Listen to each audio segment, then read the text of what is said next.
Y darle un caluroso saludo y buenas tardes a todos y a todas por estar aquí conectados en este conversatorio. Como ya lo mencionó, lo adelantó Dania, vamos a tener una primera etapa, una primera fase de este conversatorio en que los invitados y las invitadas van a hacer una ponencia de hasta 20 minutos asociado al tema del reglamento de fraccionamientos y urbanizaciones, que fue aprobado hace poco, pero que bueno, podemos introducir como parte de todo un proceso de actualización de las normas, de las normas urbanas que el INBU ha echado adelante de algunos años de atrás para acá. El primero que va a participar va a ser precisamente el director de Urbanismo y Vivienda del Instituto Nacional de Vivienda y Urbanismo, Eric Calderón, que le mando un saludo y un fuerte abrazo.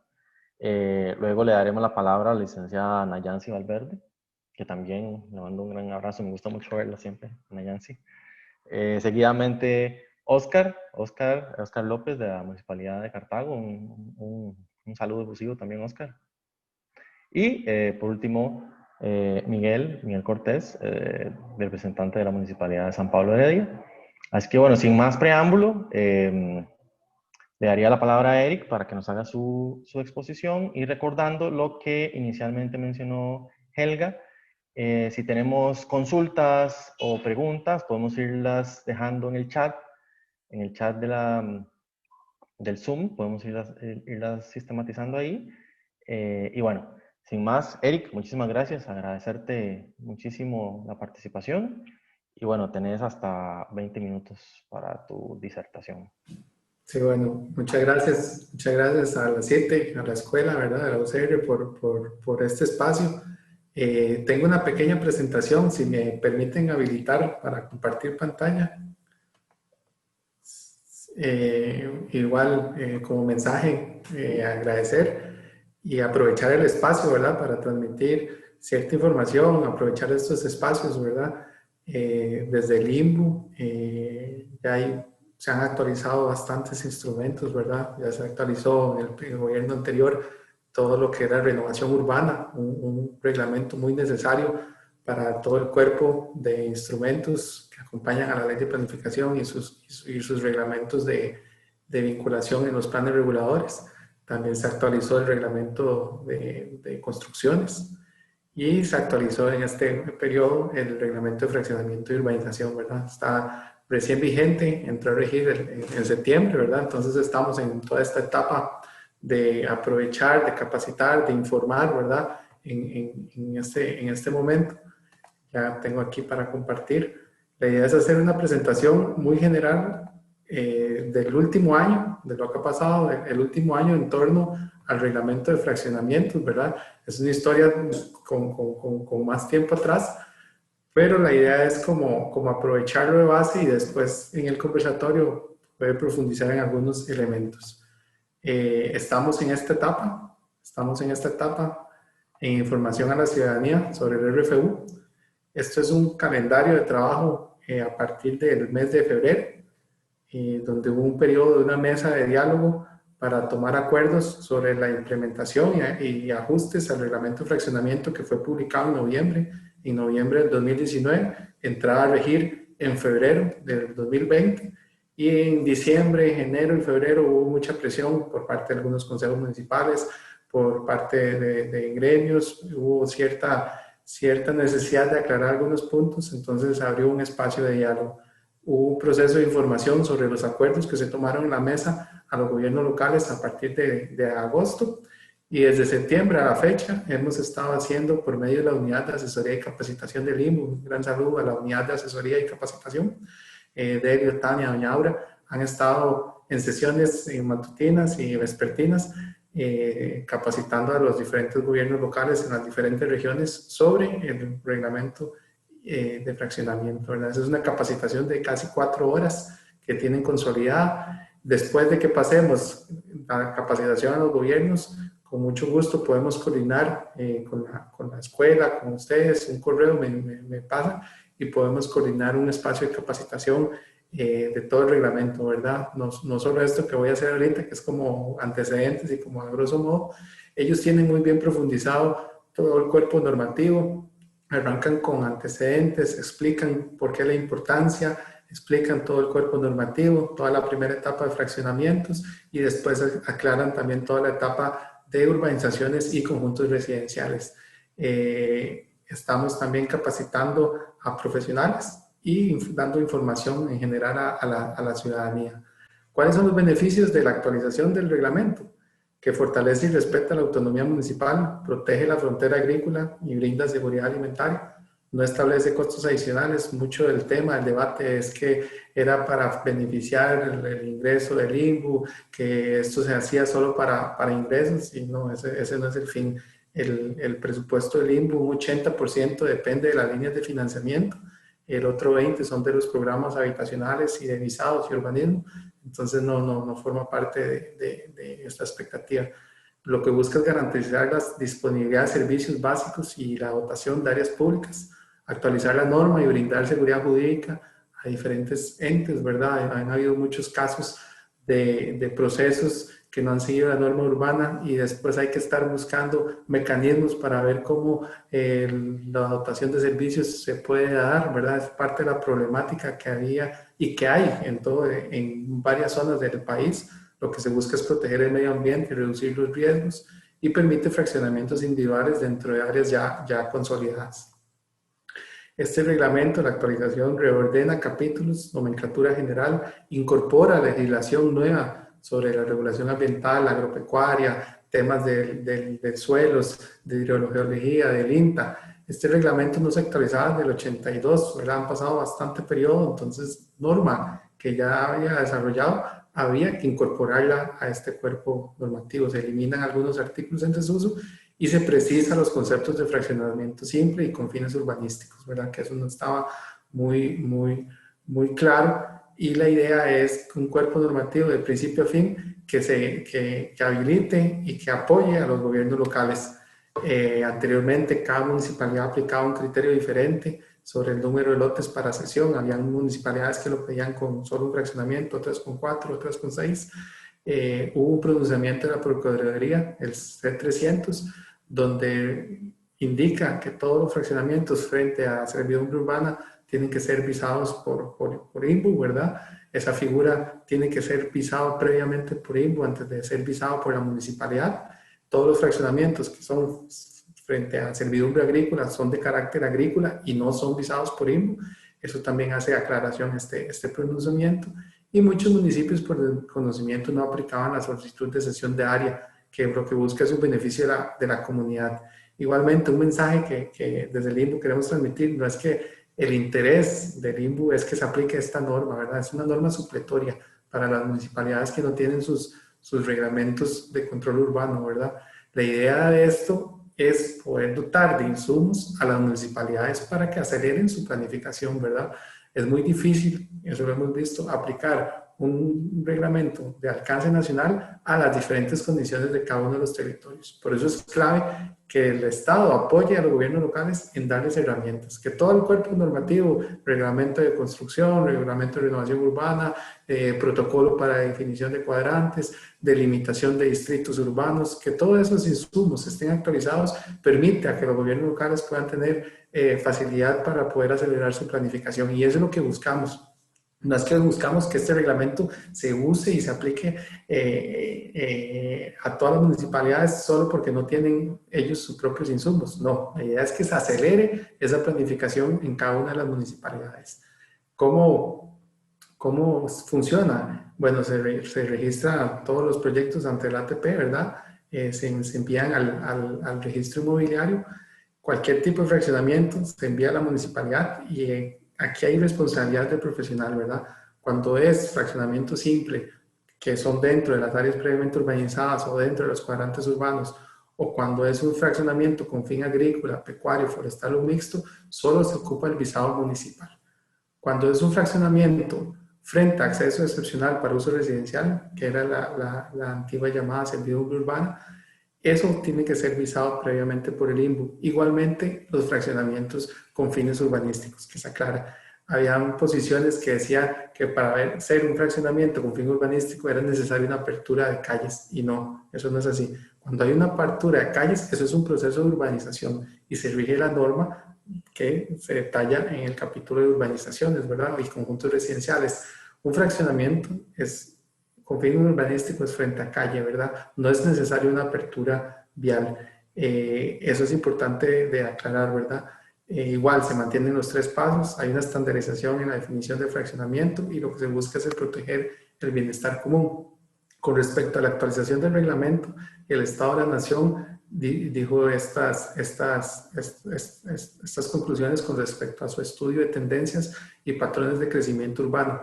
El reglamento de fraccionamiento y urbanizaciones representa una mejoría respecto a la norma del 87, pues como se indicó, se trata de una norma más ordenada, la cual, al incluir elementos como sus objetivos, alcances, tipos de fraccionamiento y demás disposiciones de índole más conceptual, hacen que la norma resulte más armónica y de mejor y más fácil interpretación que el reglamento vigente.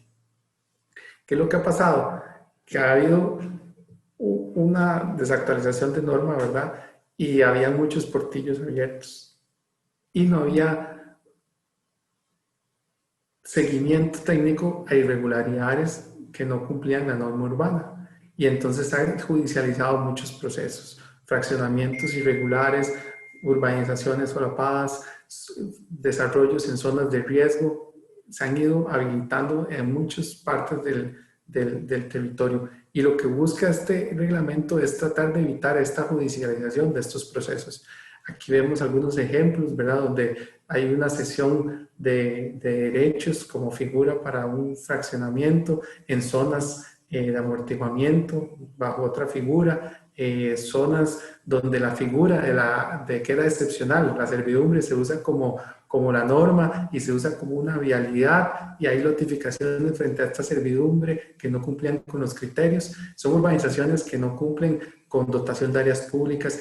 A veces hay temas donde no se sabe dónde está la vía pública, aperturas de caminos en gobiernos locales sin seguir norma, y entonces esto ocasiona un encadenamiento de irregularidades que le mete presión a los dotadores de servicios, a SAS, a IA. Por ejemplo, el año pasado hubo que hacer una directriz para solicitar o que el AIA pudiera dar capacidad hídrica para un montón de predios que han sido fraccionados de forma irregular, donde no se sabe si es calle pública o si es un camino, si es una servidumbre, pone en riesgo la inversión pública, ¿verdad? Entonces, eso es lo que hay que ir evitando, evitar todas estas condiciones de irregularidades que ponen en riesgo la inversión, que ponen en riesgo también la vida de familias.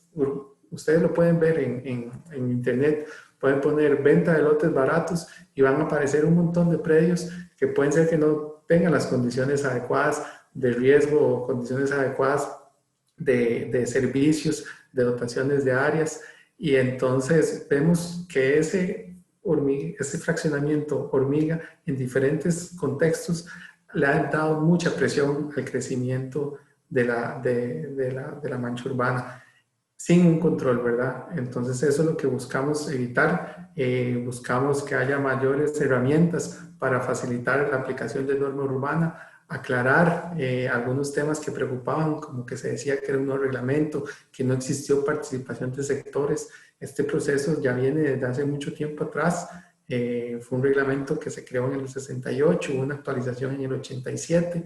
Desde el 2018 se inicia un proceso de participación con los diferentes sectores, se sube a SICOPRE, que es la plataforma del MEC de consulta de reglamentos, se hace la publicación en Gaceta, se hace después un proceso de mesas de diálogo, la Junta Directiva toma acuerdos para postergar la entrada a vigencia, para poder seguir con este proceso de capacitación. Es muy necesario informar, hubo mucha transparencia en cuanto a la necesidad de actualizar el reglamento y que entrara en vigencia, ¿verdad? Hay muchos insumos que van acompañados del reglamento, como el protocolo de limitación de cuadrantes, que las municipalidades pueden acogerse a ese protocolo y delimitar sus cuadrantes urbanos. La actualización de todos los distritos urbanos, eso nos hacía desde el año 93.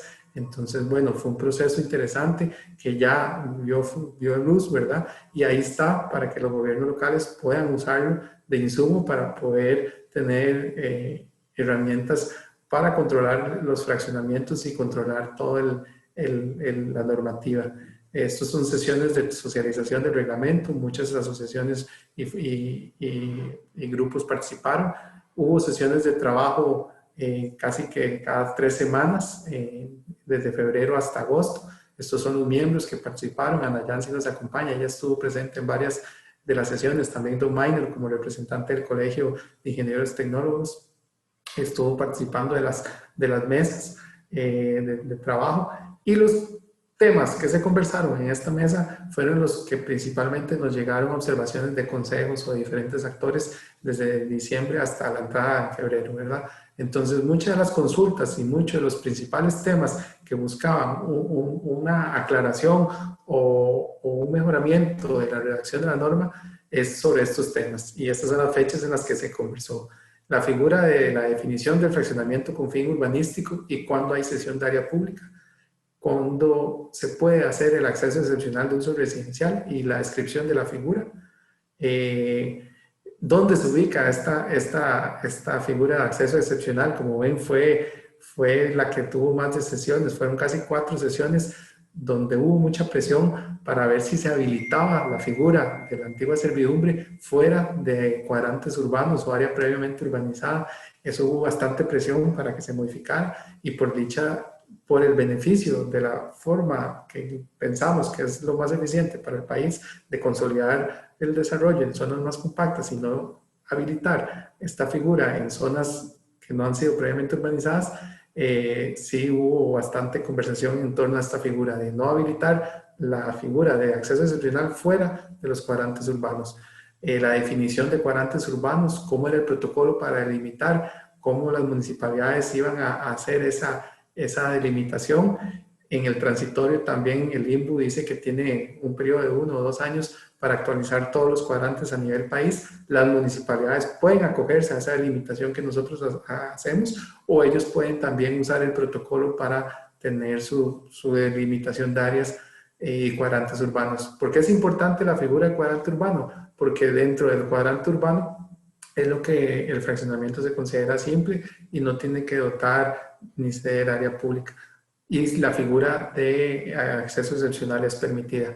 Y los lotes irregulares o bandera, que permiten una redensificación de la zona y donde haya infraestructura y dotación de servicios. Fuera de los cuadrantes urbanos y las áreas de expansión no es permitida el uso de esta figura, no se permite el fraccionamiento irregular, no se permite el fraccionamiento de los antiguos lotes bandera.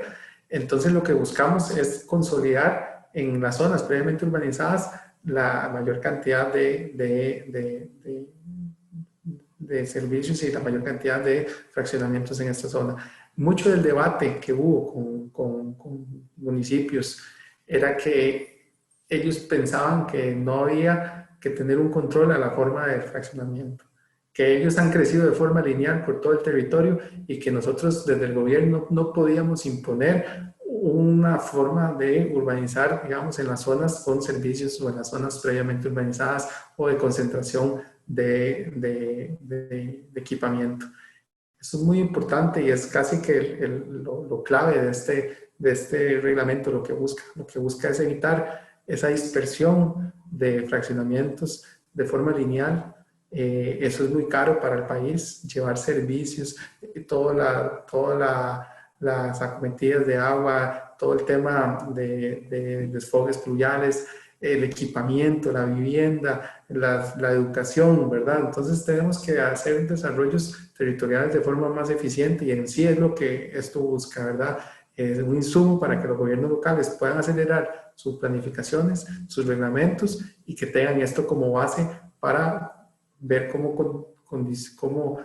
conducen el desarrollo en su territorio. Eso es algo también muy importante de ver, que los reglamentos, que el plan regulador lo que busca es cómo conducir el desarrollo del territorio, no oficializar situaciones anteriores, que es lo que muchas veces ha pasado, ¿verdad? Los planes reguladores se convierten como el mecanismo para oficializar problemas de falta de control urbano desde épocas pasadas. Y lo que se busca más bien son instrumentos que motiven a atracción de inversión, que motiven a una visión integral del territorio.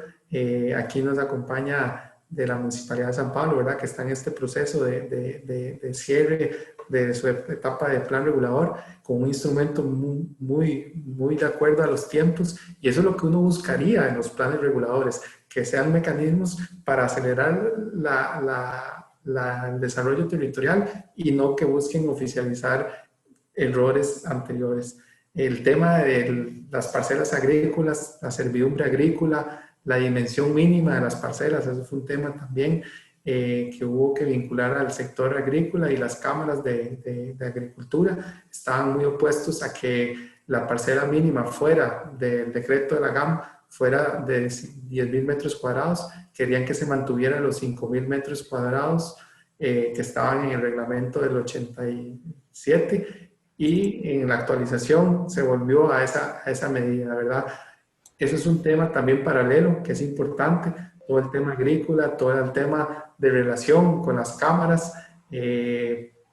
Hubo mucha presión en cuanto a las parcelas agrícolas, y también aclarar el tema de la servidumbre agrícola, que una servidumbre agrícola no es un camino público ni una vialidad, ¿verdad? Tiene que ser solo para habilitar parcelas agrícolas. Eso se aclara en el reglamento. ¿Perdón? Te queda un minuto.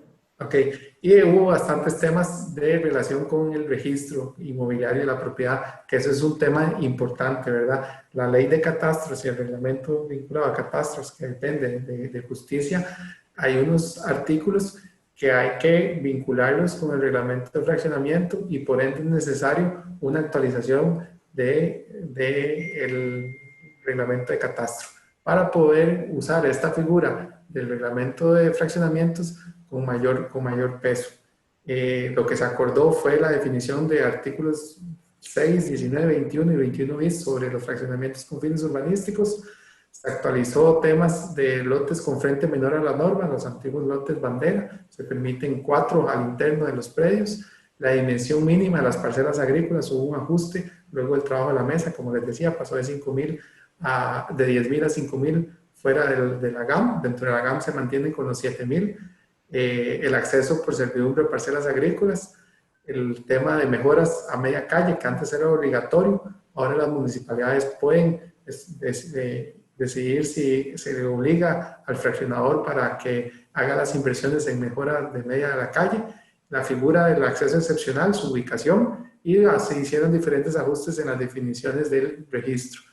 ¿Por qué es importante actualizar? Y de esta actualización, para mejorar la calidad de vida de las personas, brindar seguridad a los gobiernos locales en las decisiones que toman sobre materia de ordenamiento territorial y planificación urbana, proteger el ambiente, garantizar los servicios mínimos indispensables y permitir claridad de todo el territorio, controlando la expansión urbana de una manera ordenada.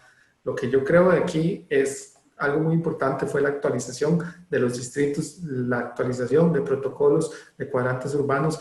Es una herramienta que le permite acelerar a las municipalidades algunos instrumentos para que poco a poco vayan incidiendo en su planificación. Entonces, a grandes rasgos, esta era la presentación, y tengo espacio para las preguntas después de la participación de todos los otros compañeros. Muchas gracias. Muchas gracias, Eric, por este resumen. Creo que, bueno, a todos nos viene muy bien poder escuchar desde la autoridad promotora del reglamento, pues la visión con que fue elaborado. Y pues bueno, creo que sí tenemos bastante que conversar, y bueno, para eso estamos. Agradecerte nuevamente. Y Ana Yancy, pedirte por favor que en este momento hagas tu presentación, no sin antes saludarte nuevamente. Muchas gracias. Adelante, Ana Lógicamente, Yancy. soy la única abogada en este grupo selecto de ingenieros y arquitectos, y por ende la visión que yo tengo es muy diferente a la visión que ustedes pueden tener. Y desde ahí voy a dar mi aporte, ya que he trabajado durante más de 30 años en temas de urbanización. Y el primer reflexionamiento para mí es muy importante en vista de que hay una formación académica acá, es ubicar a todo mundo, porque lógicamente hay algunos que sí lo conocen, pero otros no, de que realmente el reglamento que se está estableciendo tiene su fundamento en el transitorio segundo de la Ley de Planificación Urbana, en el cual establece que el INBU, si propiamente los municipios no tienen su propia reglamentación, tendrá que dictar transitoriamente un reglamento de esta naturaleza. Tanto es así que la misma Sala Constitucional ha sido sumamente clara al señalar que la competencia en materia urbana la tienen los municipios y solo en forma residual la mantiene el INCO. Por eso es muy importante tener claridad de este tema. ¿Cuál es la realidad que existe en el país? Y tenemos alrededor de 32 planes reguladores, pero pocos planes reguladores han venido a plantear tal y como debe ser un fraccionamiento, una urbanización. Y entonces normalmente, casi siempre todas las instituciones acuden a este reglamento. Eso es un vicio que deberíamos de evitarlo. ¿Por qué? Porque cada zona, o sea, cada cantón tiene su propia peculiaridad. Y como bien dijo Roy, bueno, aquí estamos frente a una norma general y lo que tratamos es de cubrir la generalidad. Y cada municipio tiene su propia realidad, que lo mejor sería que cada uno regule tal como corresponde. Teniendo esa tesitura clara, es importante decir que para nosotros los operadores del derecho, lo que vino a hacer este reglamento es poner en papel lo que ha dicho en forma reiterada la Sala Constitucional y los tribunales contenciosos administrativos. El fraude a la ley es lo que ha venido operando durante muchos años en este país, y aquí es mi reflexión muy importante. No importa cuál es el mejor instrumento que se aplique, lo más importante es quién debe aplicar el reglamento, realmente lo aplica como es. Cuando se han dado todas las violaciones al ordenamiento jurídico de cómo se ha fraccionado ilegalmente, se ha fraccionado en contra de lo que dice la ley. Nunca el reglamento de planificación urbana ni la ley de planificación urbana permitieron en absoluto fraccionamientos irregulares. Se tenía claridad que necesariamente cada vez que hay una urbanización como corresponde, debería haberse hecho como corresponde toda la cesión de áreas públicas y todos los lotes como corresponde. ¿Cuál es la realidad? Tenemos 82 municipios en este momento, 82 ingenieros municipales que son los que tienen que aplicar este reglamento. Y el punto más importante es que realmente aplican el reglamento como corresponde. Porque si ellos no lo aplican, recordemos que en principio las urbanizaciones y lo que va a ser segregaciones cuando estamos hablando con acceso restringido van a ir al limbo. Pero hay un montón de fraccionamientos que no van a venir al limbo. Y el punto esencial es que sean propiamente esos operadores que cumplan con la normativa que señala el reglamento específico. De no hacerlo así, y seguiremos con toda la patología que hoy en día existe. ¿Y por qué señalo este aspecto? Porque resulta que en el momento que se emite un plano catastrado, ese plano catastrado se puede inscribir en el registro público y ese plano catastrado crea una propiedad e inmediatamente genera un derecho a esa persona. Y si ese plano catastrado está mal hecho, esa persona adquirió un derecho de propiedad que según la persona que lo adquirió conforme a derecho. Y resulta que no es así. Entonces yo sí quisiera hacer muy puntual mi exposición sobre lo que es el fraccionamiento simple. ¿Por qué? Porque el fraccionamiento simple es lo que más se ha manoseado en estos 20 años. Normalmente, en el registro público se llegaban planos en forma individual y una vez que se hacían planos en forma individual, simple y sencillamente se inscribían y así nacía la vida jurídica, una propiedad. Se supone que con el nuevo reglamento, ¿cuándo se va a poder fraccionar? Única y exclusivamente en principio cuando estamos en cuadrantes urbanos. Y entonces se parte de la base que cuando se va a fraccionar, ya de antemano, la parte que se va a fraccionar ya es una zona que cuenta con todos los servicios. Pero ¿quién conoce mejor la zona? ¿Quién sabe si son cuadrantes urbanos o no? ¿Sí? Solamente el municipio. Si realmente desde esta perspectiva, a la hora de llegada, no cumplimos con la normativa que nos señala el reglamento que estamos señalando, pues vamos a seguir teniendo fraccionamientos irregulares como existen. Aún más, lo más problemático que hoy insiste es qué cantidad de propiedad está debidamente inscrita en el registro público con fraude a la ley. Y eso no se ha resuelto, ni tampoco el reglamento lo resuelve. Eso al final nos obliga a ir a judicializar toda esa serie de problemas con muchas familias que hoy en día tienen ese tipo de propiedad. Entonces, es muy importante que este fraccionamiento simple, fundamentalmente tenemos claridad que no tiene que hacer sesiones de áreas públicas. ¿Por qué no tiene que hacer sección de áreas públicas? Porque partimos de la base que está en una zona urbanizada.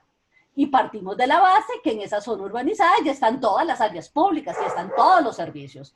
Muy importante, que aquí hemos de señalarlo, es el hecho que todo fraccionamiento para fines urbanísticos obligatoriamente tiene que tener los servicios públicos y el acceso propiamente a agua, que eso es muy importante. Y eso ha sido una gran lucha que se ha venido dando a través de la AIA, porque hay muchos fraccionamientos donde nosotros no encontramos que haya disponibilidad de agua. ¿Qué hacemos con una persona que tiene un lote que no tiene disponibilidad de agua? Nada. Y realmente lo que busca la persona es poder tener una propiedad que le permite destinarla para un desarrollo, sea de su casita o sea un desarrollo inmobiliario, que existen muchos en el país. Lógicamente que es muy importante, por eso se señala en este fraccionamiento simple, que no hay cesión de áreas públicas. Esa es su gran diferencia. A diferencia, cuando tenemos en otro tipo de fraccionamientos, la obligatoriedad de cumplir con esas zonas. También es importante señalar que esta norma nos establece dimensiones mínimas. Y esas dimensiones mínimas es importante cumplirlas porque el ordenamiento jurídico busca lotes, y eso es muy importante. Los lotes van a estar entre 90 y 120 metros cuadrados. Y eso fue toda una gran discusión, porque muchos municipios tienen mayor lotes, pero de acuerdo al ordenamiento que estamos señalando, vamos a tener lotes de 90 metros cuadrados siempre y cuando, en principio, ¿verdad? Si estamos en una situación regular, siempre y cuando tengan todos los servicios. Si tenemos que utilizar propiamente tanques sépticos o otro tipo de solución técnicamente viable, pues entonces los lotes serán de 120 metros cuadrados. Lógicamente que estamos hablando de ciertos lotes con cierta regularidad. La norma también señala cuáles son los casos en que tenemos que establecer con normas de excepción para que así expresamente se establezca. ¿Qué es y cómo podemos enfrentar hoy en día estos fraccionamientos? En primer lugar, muy importante que estos fraccionamientos en principio deben estar identificados a calle pública. Si no tienen calle pública, la otra solución es a través de servidumbre. Y el tema de la servidumbre aquí es un aspecto muy importante que señala el reglamento. Las servidumbres tienen que estar inscritas en el registro público. ¿Cuál es la realidad que muchas veces ha existido en este país? Que las servidumbres no están inscritas. Y entonces, al no estar inscritas, nadie sabe por dónde va el camino. Si no es la costumbre que llega al lugar donde se está propiamente el camino. Muy claramente la norma establece cuáles son las condiciones, características que tienen que cumplir las servidumbres. Porque si no tenemos claridad de cuáles son las servidumbres, el ancho, la calle, cómo tienen que habilitarse estas servidumbres. Y un aspecto muy importante en cuanto al tema de la servidumbre forma parte del área de la zona que se está desarrollando. Normalmente, durante muchos años, ¿qué fue lo que pasó?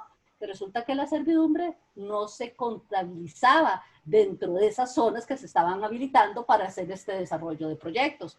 Y entonces, ¿qué es lo que pasó? Hoy en día existen muchos lotes donde registralmente no aparece la servidumbre, aunque en la realidad aparece.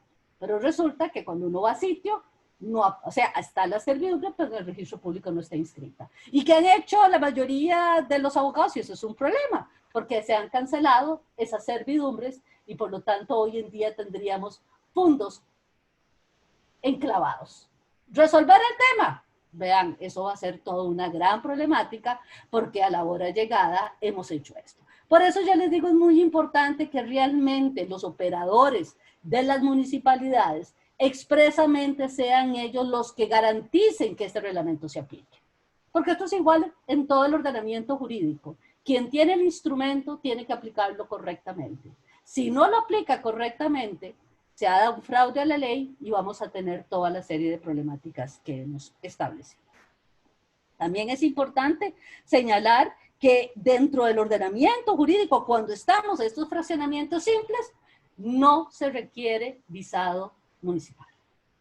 perdón, no se requiere visado de limbo. Entonces son cientos de lotes o de desarrollos que no van a llegar al limbo. Y estamos partiendo de la base de que realmente estos fraccionamientos solo se van a dar en zonas previamente urbanizadas. Si se dan en otras zonas, de ahí ya veremos y socializaremos y veremos si realmente lo que dice la norma se aplica. Porque sí quiero volver a insistir en este tema. Esto siempre ha existido. Nunca se ha permitido fraccionamientos que no cumplan la normativa. Lo que pasa es que los operadores, en este caso, tenemos que decir municipales y tenemos que hablar de la municipalidad y luego también los mismos notarios, que son los que hacemos las escrituras, de ahí también hemos permitido que estas situaciones en formas anormales se establezcan en el ordenamiento jurídico. Es importante que estos fraccionamientos, y esto fue una gran lucha, ¿cuántos lotes se pueden fraccionar conjuntamente? Resulta que durante mucho tiempo, bueno, miren, usted no se puede imaginar, empezamos con 5, después empezamos con 4, después empezamos con 6, después empezamos con 7 y al final llegamos a los 8. Y entonces hoy en día podemos hacer propiamente fraccionamientos simples hasta 8 lotes. Y lógicamente que ahí podemos fraccionar. Ahora, ya el noveno lote, ya no podemos hacer fraccionamiento simple. Ahí tendremos que hacer urbanización. Y entonces eso es un tema muy importante porque fue una gran lucha que dio el colegio propiamente de topógrafos donde dijo cuánto es el número mínimo de lotes que podemos fraccionar en una sola vez como fraccionamiento simple. Y en ese sentido, pues el artículo 16 fue simplemente muy claro señalar que debería de ser como 8. Antiguamente estaban 7. Cuando se aprobó el reglamento originariamente estaban 7 y fue una negociación bastante compleja del por qué tenían que ser 8.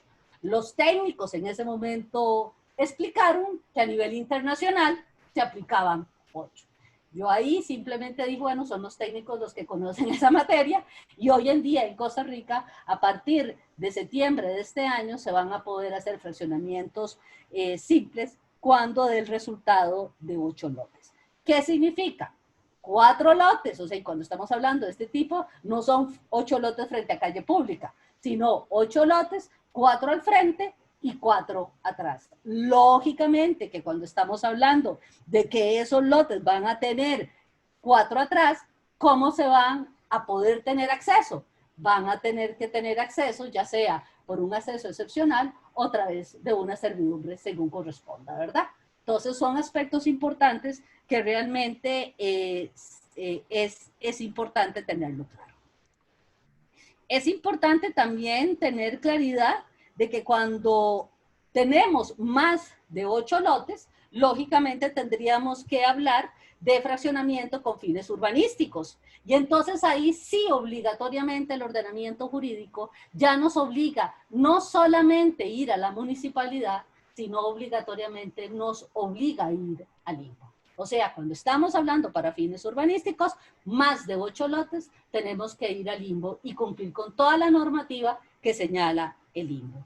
Desde esta perspectiva es muy importante y yo creo que realmente hay, yo le diría de lo que es novedoso, es que realmente cuando estamos hablando propiamente de estos fraccionamientos, lo que son las áreas públicas que se ceden a la municipalidad, ha venido una costumbre que ha venido haciendo los municipios, pero que ahora ya quedó claramente regulado en el reglamento, es la posibilidad de que esas áreas públicas sean cedidas a la comunidad, para que sea la comunidad la que les dé mantenimiento y muchas veces le dé mejora.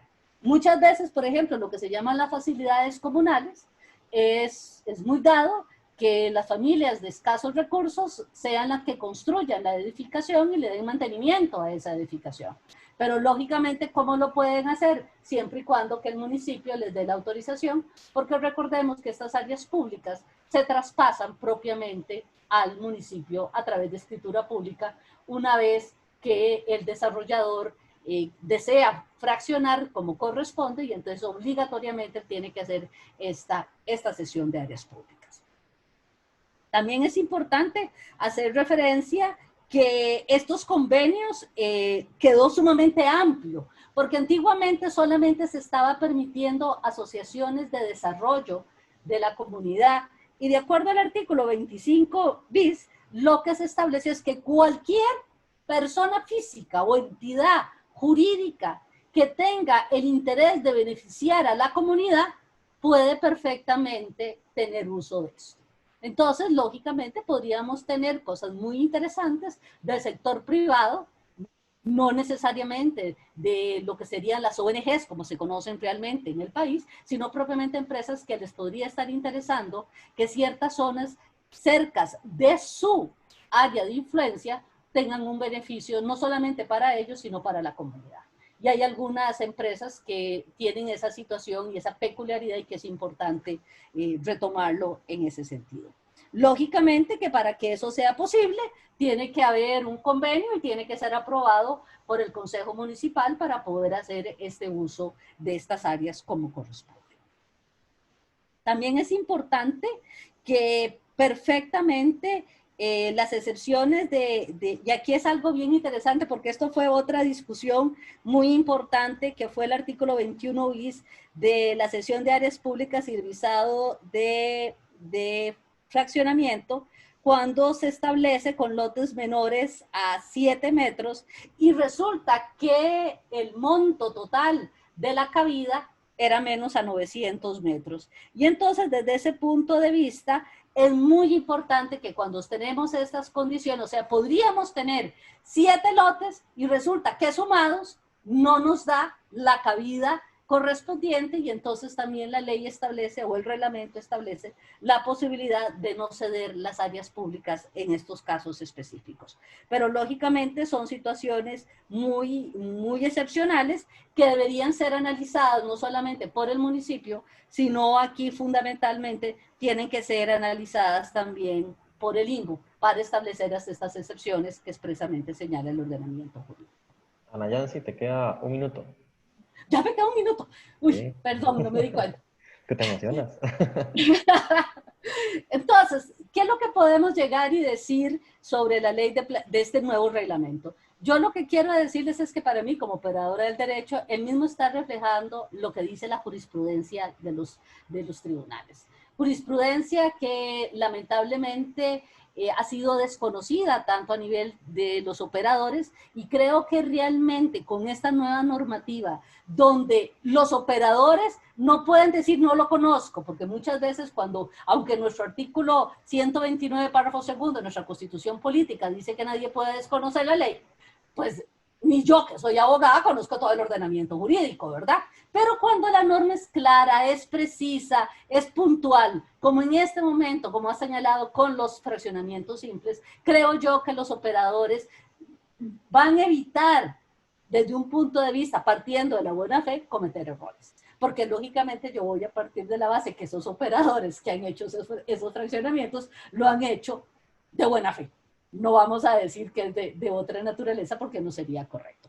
Sí creo que el reglamento es un instrumento que nos va a permitir tener mejoras y ojalá, como bien lo dice Eric, este reglamento le permita a los municipios la intención de que ellos digan tenemos este reglamento de carácter genérico, pero que también hagamos nuestra propia reglamentación, porque no es lo mismo fraccionar en Guanacaste que fraccionar en San José. Muchas gracias. Muchísimas gracias, Ana Yancy. Siempre es importantísimo ver la parte jurídica de todo esto, que para nadie es un secreto, a veces se olvida y eso es parte mucho de lo que mencionabas, de la importancia de tener claridad a la hora de aplicar la norma. Creo que has tocado un tema muy importante, que es cuál es el papel que juega el reglamento en el concierto de normas, que si bien es cierto, es una norma supletoria o residual, como se le quiera llamar, ante la situación de planificación urbana que tenemos a nivel local, pues se vuelve estratégico y forma una triada que es la que en mucho ha definido la estructura urbana de nuestro país. El reglamento de construcciones y el reglamento ahora de renovación urbana se complementa con el de fraccionamiento y urbanizaciones, y es importante tener eso bien claro. Ahora, bueno, sin más, le damos la palabra a Oscar López es el encargado de planificación de la Municipalidad de Cartago, una municipalidad estratégica, es cabecera de la GAN. Y bueno, Oscar es arquitecto y es egresado de la maestría de diseño urbano también, de la UCR. Entonces, bueno, Oscar, un saludo caluroso y adelante, tienes 20 minutos.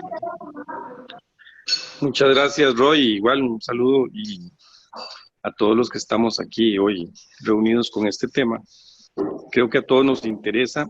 De mi parte, comunicarles que Cartago está en una modificación de plan regulador y obviamente hemos tomado muy en serio el reglamento de fraccionamiento de urbanizaciones, porque de acuerdo al manual de elaboración de plan reguladores del INVO, cada municipalidad tiene que tener uno de los cinco reglamentos que vienen en la ley de planificación urbana previstos, el reglamento de sostenibilidad también que viene previsto para la viabilidad ambiental, y algunos otros que se están sumando que son muy importantes de ir incorporando, como son los de arborización y paisajismo, que de alguna manera han quedado relegados y que tanta falta le hace a nuestras ciudades. En este sentido, yo quiero empezar por ahí. Digamos, el reglamento de fraccionamiento de urbanizaciones, para mí es como un bisturí, y hay veces con ese bisturí se quiere hacer ciudad, y todos sabemos que ese es un instrumento para solo ciertos casos, como bien estaba explicando el área legal. Entonces, el reglamento de fraccionamiento versus los patrones urbanos que nosotros deberíamos estar estudiando en las distintas zonas rurales, para mí, criterio no es suficiente. Vamos a ver, incluso el concepto de cuadrante urbano, ya desde su terminología no es aplicable a algunas zonas rurales, donde lo que tenemos son amebas urbanas y crecimientos lineales que no siempre van a poder suplir esas áreas comunales que de alguna manera el reglamento cede por la cantidad de fraccionamiento en una primera instancia. Obviamente, como bien lo dice la abogada, es muy del operador el estar muy atento a que le quieran hacer fraudes con hacer fraccionamientos de 8 lotes que posteriormente se puedan seguir fraccionando sin ceder área pública. Ahora bien, conceptos como centro de población. ¿Qué es un centro de población? Digamos, el reglamento de fraccionamiento de urbanizaciones tiene un vocabulario, un glosario, donde algunas definiciones todavía no están tan completas. Ese es uno, centro de población, porque no basta con tener un grupo de casas en fila para creer que eso va a ser un cuadrante urbano. Entonces, vamos a ver, mientras diseñamos o mientras planificamos la ciudad que queremos y el ordenamiento territorial que queremos, esta sí es una llave o una puerta para seguir evadiendo la densificación de las ciudades. ¿Por qué? Porque en la GAN, que tenemos 31 planes reguladores, posiblemente no vaya a haber tanto problema con el reglamento de fraccionamiento de urbanizaciones, pero todo lo que está fuera del anillo de contención urbana, de alguna forma, sin haber hecho la zonificación de los cuadrantes urbanos, sí estamos arriesgándonos de que algunos operadores estiren la norma y puedan estar fraccionando zonas de urbanización prematura, incluso a distancias a distancias que no son convenientes en términos de aprovechamiento de algunas áreas comunales que ya existen. Entonces, de nuestra parte, a partir del 2002, todos tenemos claro que ningún plan regulador ni ninguna estrategia de ordenamiento territorial o de normativa tendiente a lo que es urbanización se debería de hacer sin índices de fragilidad ambiental o bien sin el componente de viabilidad ambiental. Y entonces, claro, una de las preocupaciones más fuertes de la Municipalidad de Cartago, que tiene un territorio fuera de la GAN, que en este caso es Corralillo, que está muy pegado a Desamparados, es cómo vamos a tener, por ejemplo, lotes mínimos en Quebradilla, que es el distrito vecino, con lotes de 300 metros cuadrados que están planificados o están así parametrizados en el plan regulador vigente, en contraposición de lotes de 120 en una zona rural como Corralillo, con altas pendientes y con muchos problemas de erosión. Entonces, básicamente, nosotros lo que hemos estado replanteándonos es ese tamaño de lote mínimo, el si se cede o no se cede área en relación a los 7 u 8 fraccionamientos o los 8 lotes mínimos o máximos en un fraccionamiento simple. Y sí nos preocupa mucho el asunto de que no existan los cuadrantes urbanos previamente definidos, porque ahí es donde encontramos esa permisibilidad peligrosa de que algún operador se le ocurra decir que esa zona sí es una zona previamente urbanizada o que es una zona ya urbanizada. Con lo que conocemos nosotros mismos en nuestros territorios, que no siempre un caserío obedece a ese concepto de centro de población. De hecho, el centro de población se debería de reforzar, estos serían los planes reguladores, definiéndolos más allá de que existan casas, ¿verdad? Tienen que tener algunos servicios básicos y tienen que tener servicios básicos asociados a la cantidad de población, porque no se vale decir que porque hay una cancha de fútbol, ya con eso está supliendo las facilidades comunales de una cantidad X de fraccionamientos simples. Ahora bien, el otro tema importante con respecto a este reglamento, aparte de lo que ya he explicado, de que no hay cuadrantes urbanos previamente urbanizados y eso nos puede llevar a cometer algunos errores, es el tema de la política de vivienda, la política pública o la política nacional de vivienda, que sigue amparando dar bonos para vivienda con lotes mínimos de 120 o de 150 o de lotes inferiores a 200 metros cuadrados, con el decir de que si la persona tiene más de esa cantidad de terreno, ya no es sujeta a un bono. De ahí que mucho de este reglamento y de ese establecimiento de lotes mínimos de 120, creo yo que anda obedeciendo a responder a esos bonos de vivienda de interés social, cuando en realidad esa no sería la única respuesta. Más bien me parece a mí una respuesta peligrosa, porque en zonas rurales, personas que han heredado, por ejemplo, una parcela agrícola, tal vez no pueden acceder a un bono porque son propietarios de 7,000 metros cuadrados o de 5,000 metros cuadrados y no necesariamente tienen que lotificar su parcela agrícola para poder obtener un bono. No necesariamente, pero en este momento sí. Si no tienen un lote segregado, no son, digamos, acreditables para un bono. Entonces, creo que la política pública de cómo estamos apoyando la vivienda de interés social debería ser diferenciada entre lo que es un bono en una zona urbana y un bono en una zona rural de producción, en este caso de producción agrícola. Casi todos los distritos y cantones que están fuera del anillo de contención urbana tienen su asidero en que son zonas de producción. Ahora bien, hay un fenómeno que no estamos midiendo, y es que este fenómeno de fraccionar zonas rurales está en contraposición directa de densificar en altura de las ciudades.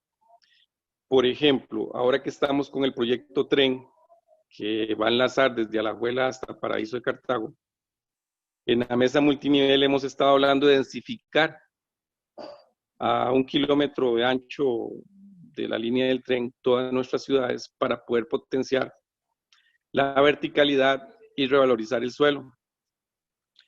Pero yo les pregunto a todos, ¿cuándo van a aparecer los edificios en altura en Cartago y en algunas otras zonas más rurales o más pegadas a zonas rurales, cuando seguimos permitiendo fraccionamientos simples en zonas que fueron previstas anteriormente como zonas de producción? Y es que esto se suma que las ciudades, al no ser ciudades verdes o ciudades sostenibles o ciudades deseables para habitar, la gente está huyendo de las ciudades y comienzan a comprar lotes en zonas rurales para hacer sus casas, aun y cuando eso signifique subir ahí en carro, gastando combustibles y de alguna manera compitiendo con todo lo que son los servicios rurales para extraer, producción, etc. Entonces vamos a ver, nosotros desde la Municipalidad de Cartago lo que queremos controlar es que el reglamento de fraccionamiento de urbanizaciones no se convierta en una llave para seguir distorsionando el modelo de ciudad que queremos. Y es que finalmente la GAN es una sola ciudad, es una gran ciudad. Y posiblemente cuando les hablo del bisturí, de que el reglamento de fraccionamiento de urbanizaciones es casi un bisturí, en el sentido de la herramienta de planificación urbana, es que se ocupan otras herramientas más grandes para poder planificar adecuadamente todo este territorio y tratar de contener precisamente el desarrollo urbano. Nosotros lo estamos haciendo, como les decíamos, revalorando si el lote mínimo puede o debe ser de 120 metros cuadrados. Creemos que no, incluso la ley de planificación urbana en alguno de sus artículos dice que en zonas rurales hay que sumarle 50 metros cuadrados al lote mínimo. Es decir, en principio, en ninguna zona rural debería existir un lote menor a 170 metros cuadrados. Ahora bien, por una cuestión de patrón cultural, en muchas de las zonas rurales todavía se tienen cierto tipo de animales, cierto tipo de producción, cierto tipo de emprendedurismos en las casas. Entonces se convierte en un arma de doble filo darle a alguien un lote de 120 metros cuadrados para que después te pidan un uso de suelo para hacer un emprendedurismo en su casa. Y ya los que operamos los planes reguladores y los que otorgamos usos de suelo, sabemos que dar lotes pequeños en zonas rurales es realmente conflictivo porque todavía existen usos asociados a la tierra, a la producción y a una serie de costumbres que definitivamente no se ajustan a unas dimensiones de lote tan pequeño. Entonces, de mi parte, esas son las experiencias, en este caso, de la Municipalidad de Cartago con respecto a esto. Recapitulo que los procesos de urbanización, las políticas, en este caso públicas, de cómo estamos dando el bono para casas de vivienda o viviendas de interés social, versus la densificación de las ciudades y la integralidad de cómo planificamos el territorio, realmente con un instrumento como este reglamento, puede ser muy distorsionado. ¿Por qué? No porque la herramienta no sirva, es que el texto no es suficiente para hacer planificación y ordenamiento territorial.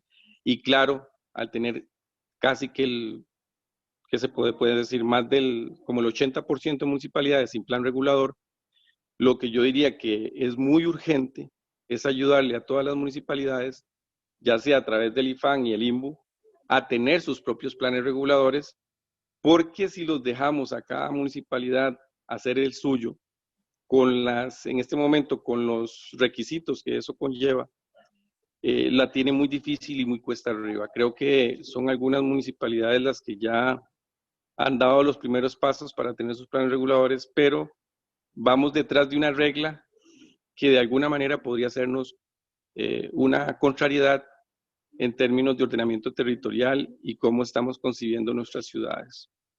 Eso es lo que yo podría aportar por el momento y me esperaría algunas preguntas, si es que alguien las tiene, con respecto a cómo se está manejando el tema del reglamento de fraccionamiento de urbanizaciones en el territorio de Cartago.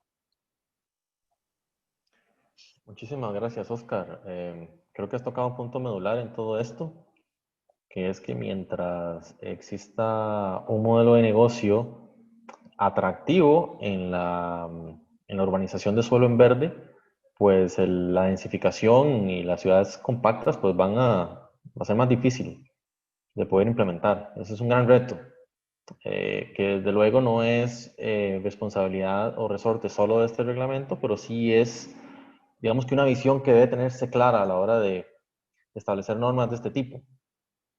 Bueno, el siguiente ponente es el geógrafo Miguel Cortés Sánchez. Miguel es un geógrafo de esos que llamo yo de una nueva escuela urbana, muy interesados en explorar todos estos procesos. Él ahorita es el encargado del proceso de elaboración del plan regulador de San Pablo, que viene cargado de una serie de instrumentos de gestión del suelo muy interesantes.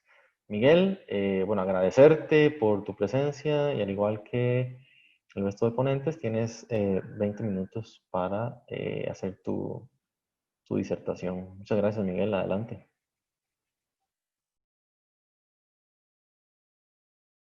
Tienes el micrófono apagado, Miguel. Y ahora sí me escuchan. Sí, ok. Bueno, tal como decía Roy, digamos, nosotros en San Pablo estamos recién finalizando el proceso de elaboración del plan regulador, que nos ha tardado bastante tiempo, ¿verdad? Digamos más de, bueno, iniciamos con el Trugan, ¿verdad? Que ya hace más de 10 años y ha sido un poquito complicado con todos los obstáculos que tuvieron en cierto momento, la incertidumbre generada, digamos, cuando salió lo de la matriz de vulnerabilidad, la aplicación de los INFAS, todo esto, ¿verdad? Entonces, ha sido un poco difícil, ¿verdad? Para nosotros en San Pablo, pero bueno, ya estamos prontos, creemos, ¿verdad? Tener un plan regulador, un buen instrumento que, si bien, bueno, como decía, se ha atrasado un poco, ese tiempo además nos ha permitido conocer una serie de herramientas que hemos tratado de adaptar en nuestro plan regulador. Hablando específicamente de este reglamento, esta actualización del reglamento de fraccionamiento y urbanizaciones, yo considero que la principal ventaja de este reglamento es que da un pequeño paso de muchos pasos que hay por delante, ¿verdad? Pero este pequeño paso es muy importante porque urge precisamente a lo siguiente, ¿verdad? Y a veces cuando tratamos de hacer un cambio en normativa y todo lo demás, cuando este cambio es muy drástico, cuesta más, digámoslo así, venderlo a los interesados, ¿verdad? Y yo creo que este reglamento trata de dar un pequeño paso, pero que es un paso muy importante. Y yo digo un pequeño paso porque también recordando lo que decía Ana Yancy, este reglamento viene a eliminar ciertas ambigüedades, trata omisiones y excepciones que no eran tratadas como tal en el reglamento anterior, ¿verdad? Y que se perpetuaron por años y que permitían, como decimos coloquialmente, meternos goles a las municipalidades, ¿verdad? Por ejemplo, hablamos de las servidumbres, que en el reglamento anterior también se hablaba de que era una excepción a la norma, pero realmente la gente venía con montones de servidumbres a avisar planos a la municipalidad. Había ambigüedad en cuanto a a partir de cuántos lotes había que, a partir de cuántos lotes se tenía que considerar un fraccionamiento como con fines urbanísticos, ¿verdad? Algunas municipalidades aplicábamos un criterio, por ejemplo aquí en San Pablo hablábamos que a partir del cuarto lote y 1.200 metros cuadrados ya tenía que ceder área pública, pero posiblemente era diferente en Heredia, en Santo Domingo, posiblemente en San Rafael, tal vez fraccionamientos que nosotros le pedíamos sesión de área pública, tal vez allá en San Rafael no le pedían, ¿verdad? Y eso era porque había un faltante, una omisión de esas cosas en el reglamento anterior. Otra cosa importante de este reglamento, y que a mí me gusta, ¿verdad?, es que no pretende solucionarle la vida a las municipalidades, no pretende hacerles un plan regulador. Eso es responsabilidad de las municipalidades y tienen las municipalidades gran responsabilidad de que si el modelo de ciudad que actualmente tenemos no nos gusta o no nos conviene, especialmente también por culpa de las municipalidades que no hacen sus planes reguladores, ¿verdad? no nos busca una solución, digamos, no trata de solucionarnos la vida haciéndonos un plan regulador, pero tampoco trata de complicarnos, la verdad. Yo siento que realmente no nos obliga a hacer un trabajo extra, digamos, a las municipalidades. Nos obliga a hacer lo que tuvimos que haber hecho desde hace mucho tiempo. Por ejemplo, al hablar de segregaciones sucesivas, yo creo que hay varios, bueno, en especial hay un voto creo que es de los años 90, de un caso en específico en Belén, donde el contencioso sí, creo que es del contencioso administrativo, que habla de que la municipalidad tiene que estar pendiente de que esos fraccionamientos que en un momento pasan como simples no cambien o no tengan otra naturaleza en cierto momento. O sea que prácticamente la municipalidad tiene que estar vigilante.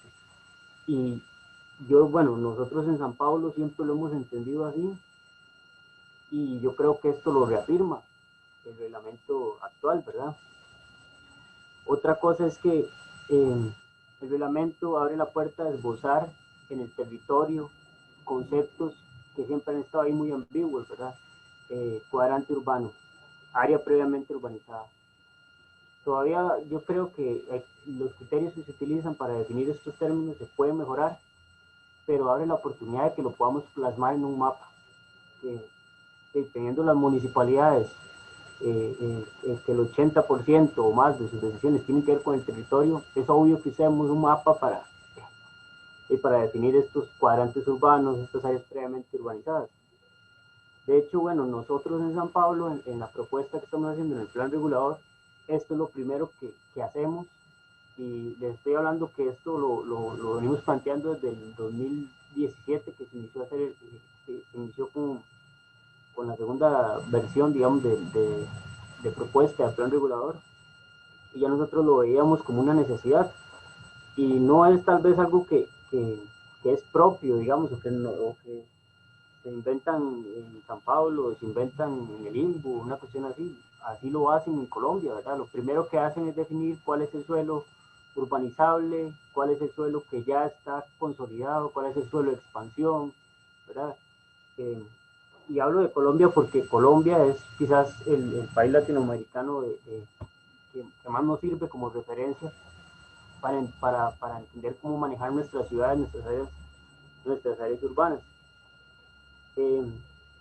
Creo que también este reglamento, ahora como que al inicio hablaba de que es un pequeño paso, creo que hay un siguiente pequeño paso también, que es introducir otras técnicas a partir de este nuevo reglamento. En los próximos años nos vamos a ver en la necesidad, bueno, ya el reglamento de renovación urbana habla de reajuste de terrenos, que hay algunas guías que, bueno, hoy participó en la redacción y formulación de una guía para hacer reajuste de terrenos en el país, pero ya nos vamos a ver en la necesidad de, por ejemplo, hablar de reajuste de terrenos en áreas urbanizables, en esos suelos en verde que nosotros somos los que realmente interesan más al mercado, ¿verdad?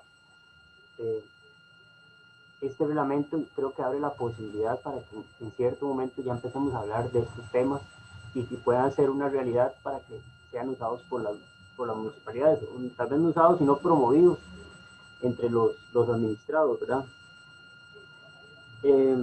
Creo que también permite sembrar la semilla, digamos, de pensar en normas menos impositivas, sino que tenga más espacio de normas que tengan más incentivos, que por ejemplo, nosotros en el caso de San Pablo, en nuestro plan regulador, tenemos una serie de incentivos a ciertas prácticas urbanas que nosotros consideramos que son incentivables, valga la redundancia, ¿verdad? Pero también tenemos un asunto muy peculiar. San Pablo se ha llenado últimamente, en los últimos 10, 15 años, de puros condominios, ¿verdad? Al igual que muchos otros cantones del GAM. Y lo que nosotros estamos tratando de hacer a través del plan es no necesariamente prohibir condominios, sino poner en una posición ventajosa a urbanizaciones, a fraccionamientos con fines urbanísticos que nos dejan área pública, ¿verdad? ¿Y por qué es importante el área pública? Bueno, el otro día nos decía Tania y Delio de la unidad de capacitaciones del Limbo, es que también había muchas municipalidades que no querían recibir área pública, pero nosotros acá en San Pablo vemos el área pública como esa oportunidad para tener, digamos, el sartén por el mango, tener con qué negociar, ¿verdad? Por ejemplo, pensamos que podemos decir a un desarrollador, bueno, si usted nos tiene que ceder 2.000 metros cuadrados de facilidades comunales, no nos ceda 2.000 metros, sino que sean 1.000 y nos construye un salón comunal o una edificación que nosotros realmente necesitamos, ¿verdad? Pero si no tenemos esa posibilidad, o si renunciamos a esa posibilidad de tener con qué negociar, que en parte es el área pública, ¿verdad? Que también es un activo de la municipalidad, estamos perdiendo una importante oportunidad, ¿verdad? Como municipalidades. Creo que también esta discusión que hubo, ¿verdad? Las mesas de negociación y todo lo demás que hubo entre el Colegio de Topógrafos, CEFIA, INBU, estuvo creo que el MAC también, ¿verdad? Abre la posibilidad a que se den mejoras normativas a nivel legislativo en un futuro cercano. Creo que hay que darle una revisada a la ley de planificación urbana, tal vez pensar en una ley de ordenamiento territorial, ¿verdad? Creo que estas discusiones, esta necesidad incluso de renovar, de revisar el reglamento de construcciones hace unos años, hace un par de años, ¿sí? Abre esa posibilidad. Podríamos pensar ya en revisar la ley. O sea, nosotros sabemos que es una necesidad de que hay que revisar la ley de planificación urbana, pero a los que se encargan de estas cosas, a los diputados, ya puede ser que les interese un tema de esto. Entonces, creo que esto es muy importante. ¿Qué falta? Bueno, creo que otro pasito más sería promover otras alternativas para plantear proyectos de manera integral, ¿verdad? Porque el reglamento en sí no renuncia o no trata de desincentivar un poco el fraccionamiento predio a predio, ¿verdad? Sino que seguimos hablando de eso. Seguimos hablando de que yo tengo un lote y lo voy a partir porque yo tengo derecho a partirlo, pero no estoy pensando en lo que está a la par mía, ¿verdad? Creo que sería bueno de que, tal y como decía antes, de que la normativa se vaya pensando de una manera más orientada hacia los incentivos, y que esos incentivos también estén pensando más en proyectos de planteamiento de forma integral, para que ya no pensemos solo en mi propiedad, sino que pensemos en las propiedades de la zona, cómo vamos a desarrollar las propiedades de la zona, que existan, digamos, como nosotros, bueno, en San Pablo, en el plan regulador lo pretendemos así, que existan como master plans, ¿verdad? De cada zona, de cada bloque urbanizable, y que sean, no necesariamente que sea una camisa de fuerza, pero que sí sea una guía para los desarrollos que se vayan dando poco a poco, ¿verdad?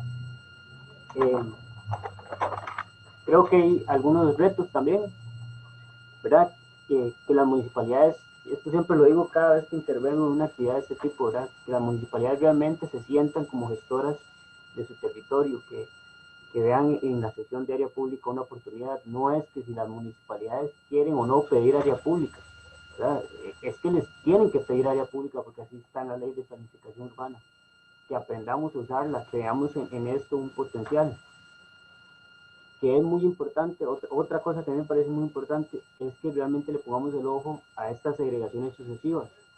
Porque si el reglamento habla de que podemos segregar 7 lotes, y que tiene que cumplir dos condiciones, que sean más de 7 lotes y que sean más de 900 metros. Bien, yo podría sacar 7 lotes de 900 metros y no tengo que hacer área pública, ¿verdad? Y esos lotes resultantes de 900 metros los vuelvo a dividir en 7 y nunca voy a tener que hacer área pública si no controlo las segregaciones sucesivas. Entonces, esos son los goles característicos que nos han metido a las municipalidades siempre, y yo creo que ya es hora de ponernos el overall para evitarlos, ¿verdad? Y bueno, eso básicamente sería mi intervención. Bueno, quería también aportar algo. Nosotros en San Pablo, como hemos tenido un desarrollo, digamos, conceptual en cuanto a lo que queríamos hacer como norma, ¿verdad? En el plan regulador, realmente no encontramos grandes discrepancias con lo que está planteando este reglamento. De hecho, creo que en algunas cosas incluso el reglamento es más rígido o más severo que lo que nosotros estamos planteando en el plan regulador. Por ejemplo, con la servidumbre, no pensamos que se pudiera llegar al punto, digamos, de severidad que ha llegado el reglamento de fraccionamientos, porque pensamos que podríamos tener cierto rechazo, ¿verdad? Pero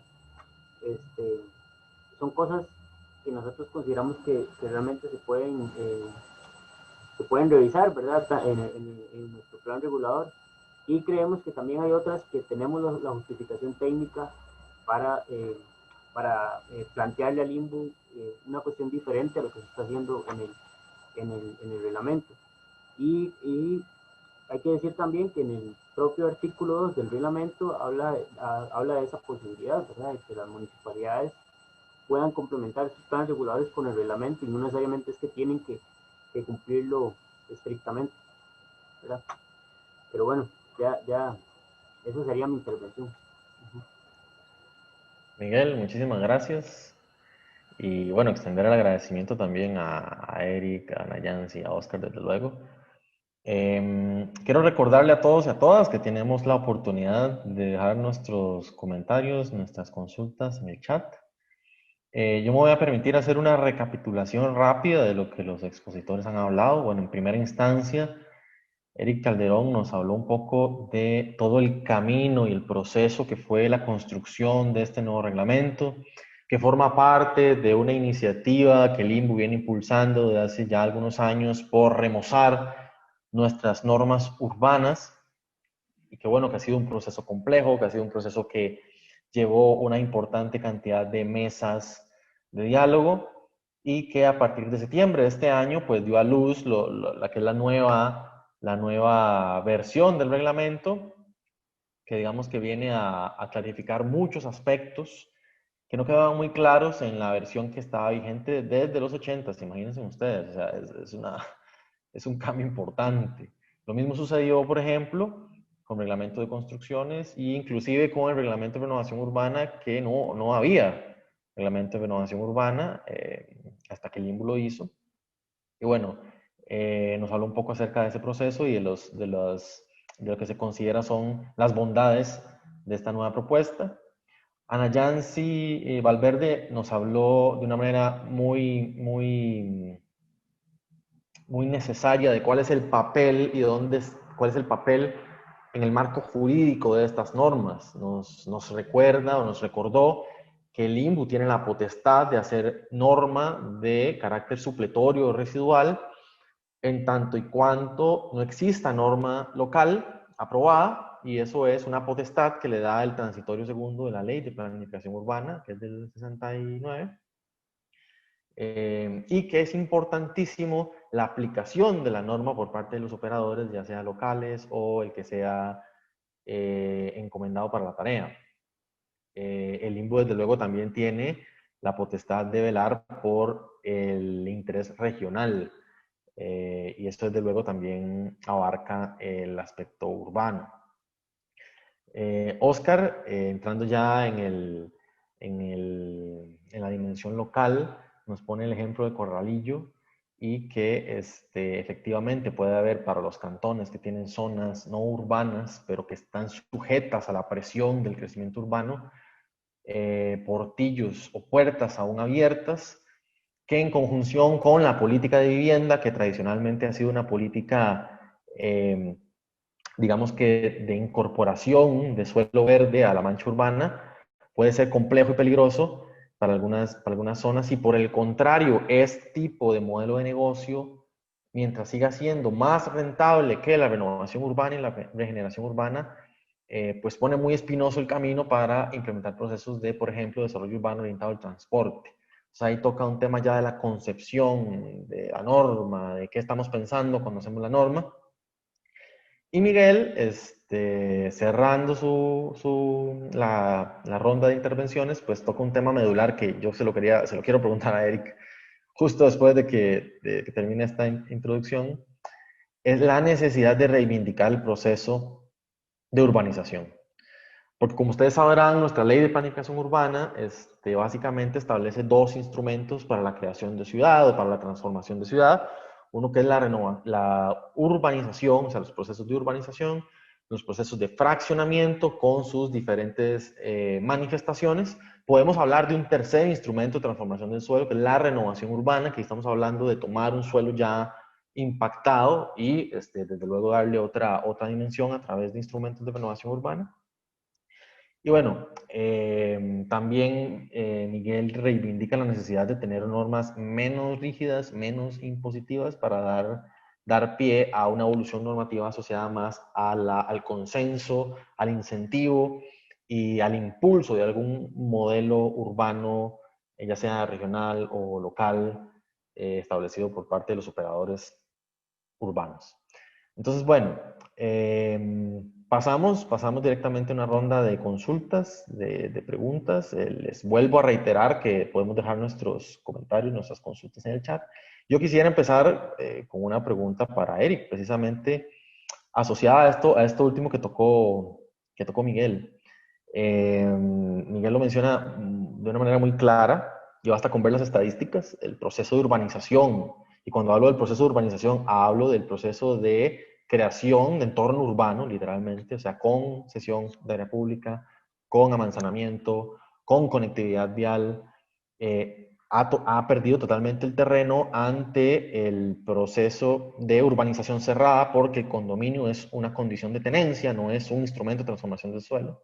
Pero sin embargo, lo hemos sacado de las normas de urbanización, le hemos dado un pedestal diferente al proceso de condominio o urbanización cerrada, construcción cerrada, y pienso que se ha perdido la oportunidad de establecer tal vez alguna figura que conjunte ambos instrumentos y que sea también una manera de incentivar un desarrollo urbano más compacto y más denso. Entonces, ¿por qué si antes en el reglamento de fraccionamientos y urbanizaciones estaba el régimen de propiedad horizontal, por qué no se toma la decisión de incluir alguna política asociada a los condominios? Sí, bueno, hemos visto el fenómeno, ¿verdad? Cuando se hizo la primera presentación del reglamento, yo creo que hubo un evento que ustedes coordinaron en el colegio y vimos la estadística de cómo ha pasado del 70% a un menos de un 15% la figura de urbanización y cómo del 2000 a la fecha la figura de desarrollo de la propiedad por medio de la figura de condominio es la que hace el posicionado, ¿verdad? Ahí hay un reto a nivel técnico-político y a nivel también de la ciudadanía, ¿verdad? ¿Qué pasa también en muchas figuras en algunos gobiernos locales?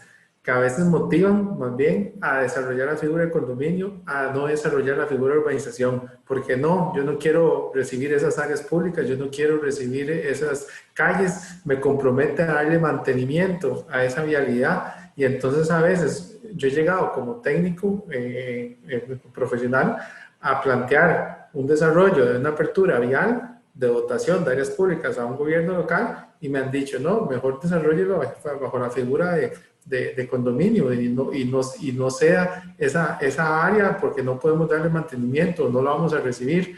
¿Qué ha pasado también con muchas urbanizaciones? Digamos, ahorita nosotros, ¿qué podemos estar visando de mosaicos? Unas 30, 40 urbanizaciones por año. Y el proceso es bastante tedioso, ¿verdad? Bien largo, que el alcantarillado, que Acueductos reciba toda la red, las mediciones de fugas para los hidrantes, que la municipalidad reciba la cesión de áreas públicas, los parques, que después del mosaico cumpla con todos los diseños originales y en sitio han habido, digamos, alguna intervención de taludes y que hubo que hacer ajustes, pero no, porque el mapa original estaba de una forma. Entonces son procesos de urbanización a nivel normativo que se atrasan y hacen la figura muy poco atractiva. Yo creo que hay procesos de urbanización del visado, del mosaico y catastro que podemos conversar para ver cómo lo hacemos más ágil. Yo creo que eso sí es algo que tenemos que plantearnos. no está claro a nivel de los desarrolladores y a nivel de los profesionales qué paso es. A veces nos remiten mosaicos sin tener todos los visados municipales y creen que nosotros en el INVO estamos atrasando el proceso de titulación o de mosaico individual de catastro de las familias. Hay poco conocimiento. Yo creo que hay un tema de formación en el tema urbano.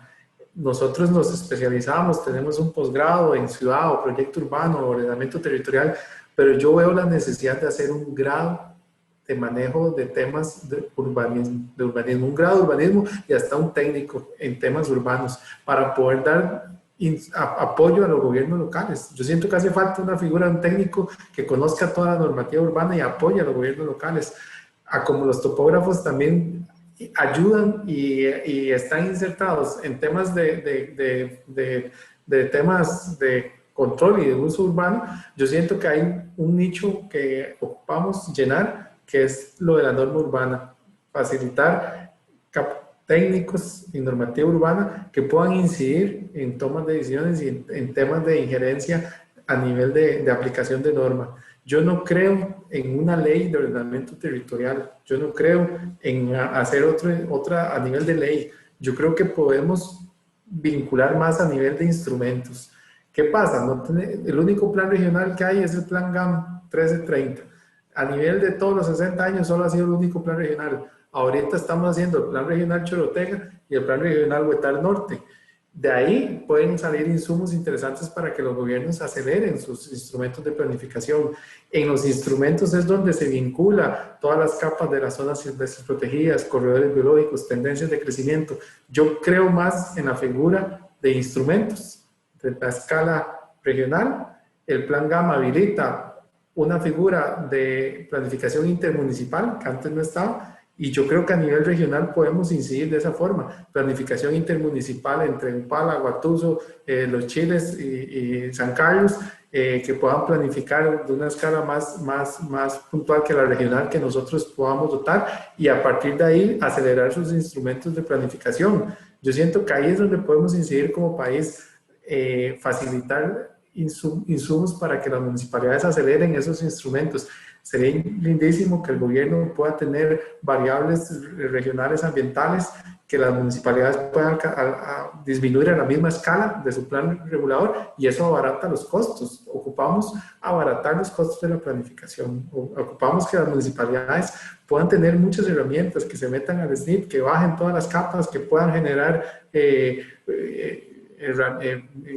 planes reguladores baratos. ¿Por qué son tan caros? No sé, deberíamos hacerlo de forma más fácil. Yo creo en el instrumento y no tanto en la ley, digamos. Esa es mi posición. Okay.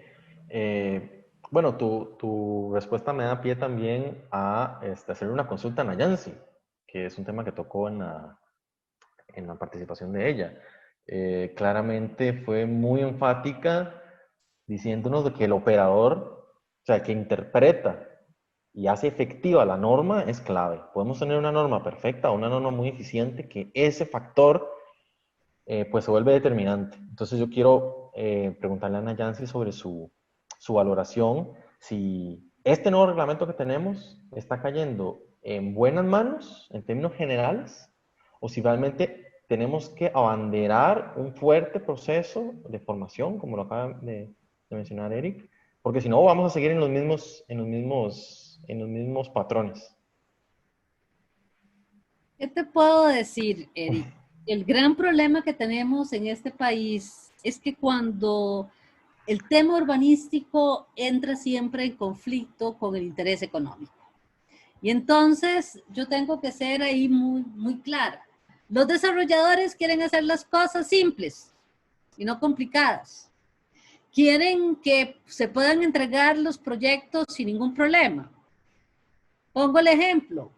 Cuando estás hablando de condominios, de ahí, simple y sencillamente hoy en día sabemos que tienen que hacerse plantas de tratamiento. Eso es necesario, lo requiere. Pero entregar una planta de tratamiento a la IA es un suicidio. 2 años. El costo que eso significa es demasiado caro. Y ahí tenemos un operador que es el IA. Igualmente nos va a suceder con esta normativa. Los operadores deben ser facilitadores. Los operadores no pueden ser personas que vengan a poner problemas al sistema. Y la gran problemática que nosotros tenemos, no solamente en materia de vivienda, no solamente en materia de desarrollo urbano, es una generalidad en el país. Cómo hemos burocratizado los procedimientos, es tortuoso.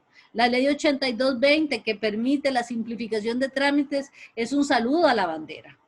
Y entonces si realmente los operadores, y esto cuando estoy hablando de operadores no estoy hablando solo de ingenieros, arquitectos, abogados, es decir, todos los que de una u otra manera participamos en esto, debemos ser personas que debemos de flexibilizar.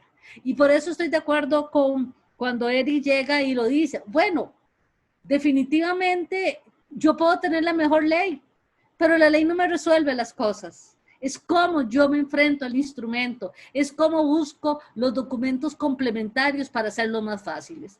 Y yo sí creo que definitivamente la norma va a quedar en zona de hueco si realmente no tenemos operadores ágiles, juiciosos, que rompan paradigmas y que digan realmente apliquemos la norma como es. Eso es lo que personalmente es mi opinión. Sí, o sea, hay un riesgo importante ahí en realmente si el objetivo de la norma se va a cumplir o no. A Oscar quería hacerle una pregunta muy puntual porque se da mucho en todo el país. El reglamento anterior de fraccionamientos y urbanizaciones en algún momento habilitaba a que si alguna zona no estaba servida, o sea, que no tenía servicios, que el desarrollador puede hacer llevar los servicios. Y que no quedaba en una zona muy clara los parámetros sobre cómo hacer eso. Este reglamento mantiene esa lógica y me gustaría saber desde la visión de los gobiernos locales si eso puede fomentar un poco los procesos que mencionaste en tu disertación, por ejemplo, de crecimiento horizontal de zonas de urbanización prematura.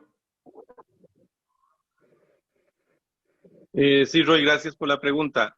Igual, como lo está diciendo la licenciada Valverde y Eric, en realidad el operador tiene que utilizar todos los instrumentos de una manera vinculante, integral, porque la ley de planificación urbana incluso permite que nosotros, las municipalidades, declaremos un sitio como de crecimiento urbano prematuro. Es decir, nosotros no necesariamente tenemos que aceptar siempre el que eso es una posibilidad. Por eso es que yo iniciaba la disertación diciendo que un reglamento como este podría entrar en conflicto con el modelo de ciudad que queremos o con lo que ya nosotros tenemos concebido como modelo de ciudad, ¿verdad?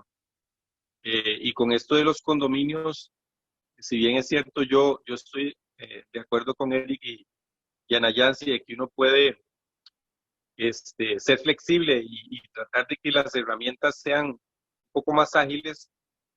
Sí creo que hay algunos instrumentos que deberíamos de volver a activar, como son las oficinas metropolitanas, ¿verdad?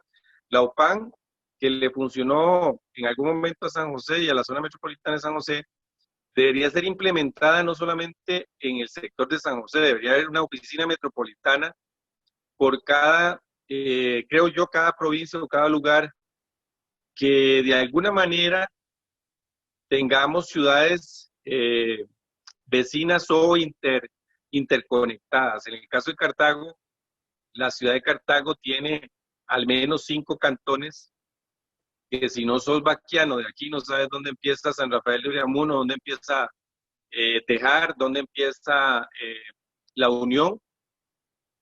Y curiosamente el plan vial de la ciudad de Cartago lo desarrolló el INVU en los años 80 y se publicó en los 90 y todavía hoy no lo hemos concluido, pero eso nos obliga a estar relacionándonos para que las herramientas, en este caso los planes reguladores, sean vinculados. A mí particularmente me llama mucho la atención la propuesta que Miguel está desarrollando en San Pablo, pero la gran pregunta es, ¿qué está haciendo Santo Domingo? ¿Estará haciendo lo mismo? Y a eso me refería yo con que el INVU todavía tiene un papel ahí de no solamente ayudarnos supletoriamente, sino es de concebir el territorio como una unidad de cuencas, ¿verdad? Principalmente a mí me preocupa que se siga hablando de zonas como la Huetar, como la zona litoral tal o litoral, cuando en realidad sabemos que son las cuencas las que deberían de estar organizando nuestro territorio. Ese tipo de temas sí hay que afinarlo. Yo estoy de acuerdo que es como un acercamiento entre lo que dice Eric y Ana Yancy de utilizar las herramientas integralmente y flexibilizarnos a nivel de operadores, pero sí también se ocupa una planificación más asociada a nuestro territorio en términos de cuenca. Cartago, por ejemplo, es cuenca Reventazón. Todos sentimos cuando llegamos a Ochomogo que ya estamos en otro lado. Y obviamente, aunque seamos parte de la GAN, no podríamos estar planificando en función de la cuenca del Tárcoles, ¿verdad? Entonces ahí creo que hay un poco de temas en los que yo sí creo, como dijo Miguel, de estar pensando en, en una planificación donde haya que tocar incluso instrumentos legales, como no crear una ley nueva, sino que es que la ley de planificación y ordenamiento territorial también fusione la de condominio, y fusione la de ley forestal y fusione la ley ambiental, porque tener tantos instrumentos no fusionados también nos distorsiona las potestades de las distintas instituciones que se vuelven calvarios, como decía Nayansi, en términos de recibir una planta de tratamiento. Hoy por hoy tramitar bomberos, ¿verdad? Para casi todos los profesionales de arquitectura y construcción se ha vuelto un calvario, porque hay veces se acogen normas internacionales que no son aplicables directamente a nuestro contexto. Entonces, con esta pregunta que vos me haces, yo creo que sí, los operadores tenemos que estar despiertos, como decía Miguel, a que no nos metan goles, ¿verdad? Esto de los 7 lotes de 900 metros cuadrados es posible, ¿verdad? Te pueden estar sacando 8 de 900 metros cuadrados y después otros 8 sobre los 900 metros cuadrados. Esos son el tipo de goles que los operadores tenemos que estar muy alertas de que no nos hagan para no seguir haciendo crecimiento vegetativo en las zonas rurales. Muchas gracias, Oscar. Sí, muy claro, muy clara tus argumentos. Hay una pregunta en el chat de Rodrigo que creo que es muy coherente que Miguel la responda y procedo a leerla.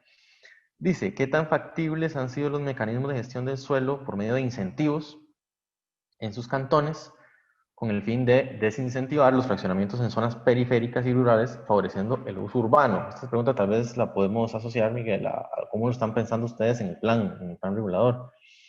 Y la pregunta sigue en, ¿creen que pueda lograrse detener el crecimiento horizontal que tan caro sale ambientalmente con una combinación de planificación local y nacional, hacer atractivo el uso urbano o al menos buscar poblaciones compactas? Y menciona que en Desamparados tenemos la mitad del cantón en GAM y la otra fuera de la GAM. Bueno, eso es también de varios cantones que están en esa condición. Adelante, Miguel.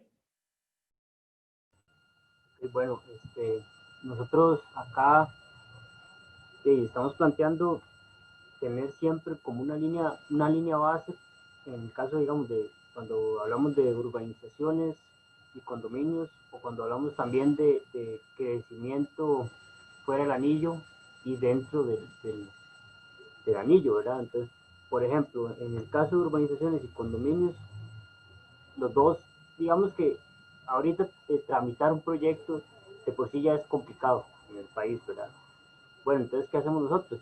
Tratamos de facilitar las cosas, pero las urbanizaciones, ¿verdad? Digamos que el condominio ya tiene los suficientes incentivos para que se dé. Por ejemplo, el otro día hablábamos con mi jefe, con el director de urbanismo acá de la MONI, y él decía, es que usted con un condominio saca el permiso de construcción, lo tiene aprobado por la municipalidad, inmediatamente puede inscribir la finca filial y empezar a vender el proyecto, ¿verdad?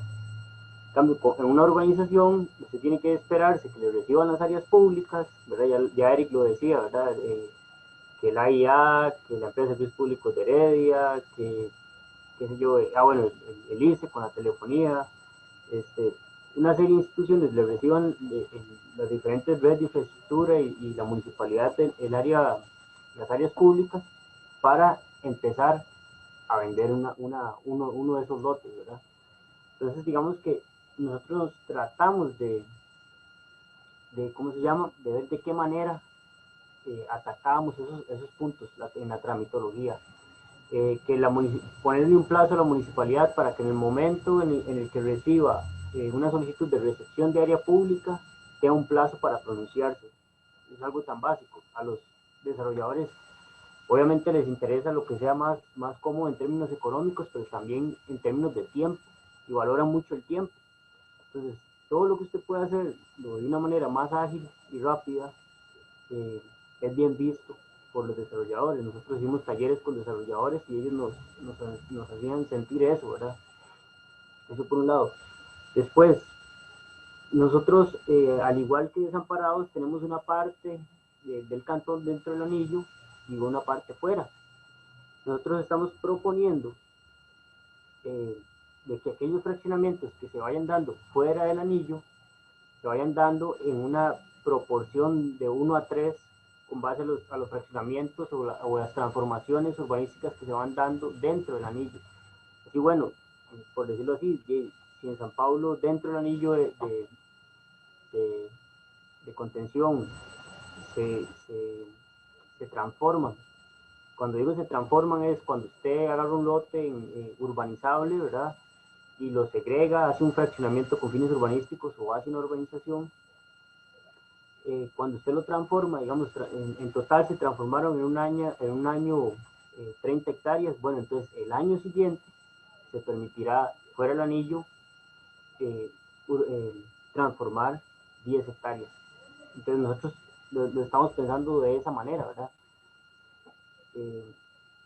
Eso porque, bueno, también en esas áreas a veces hay cierta presión, ¿verdad? Y la gente quiere también poder hacer algo con sus terrenos. Digamos que tal vez el urbanizar es un poquito más rígido, lo que nosotros estamos planteando en el plan es un poquito más rígido,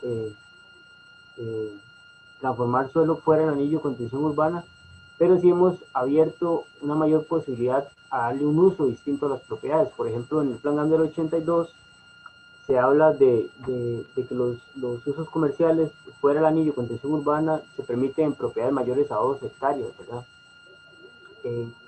Ya hay ciertas zonas fuera del anillo de contención urbana que han ido creciendo predio a predio, frente a la calle y todo lo demás. Tal vez la gente necesita tener una pulpería, ¿verdad?, necesita tener una farmacia.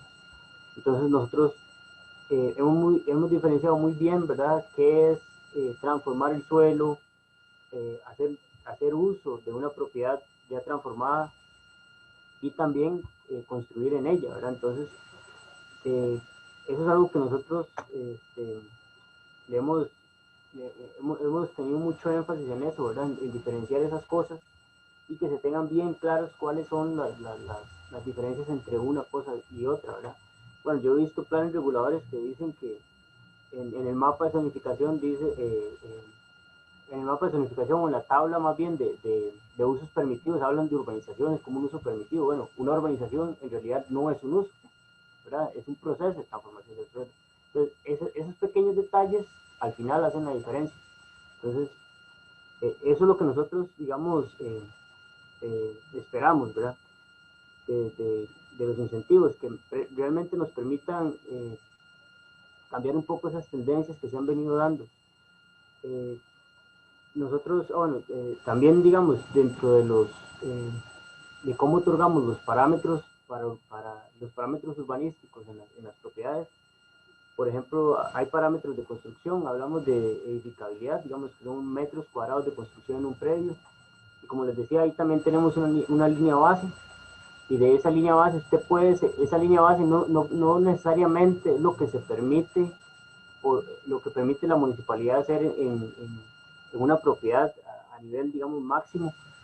Digamos que usted ahorita si quiere construir en una propiedad en San Pablo, normalmente le van a decir que la cobertura es de un 70-75%. Bueno, esa no es nuestra línea base.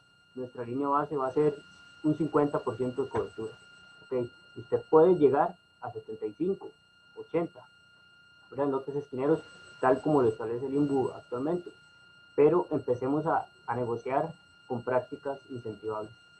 ¿verdad? Entonces, bueno, nosotros queremos que, bueno, si quiere más cobertura, qué sé yo, entonces hablemos de construir una ciclovía en el entorno del proyecto, ¿verdad? Entonces, eso es una práctica incentivable que le puede otorgar a usted más cobertura.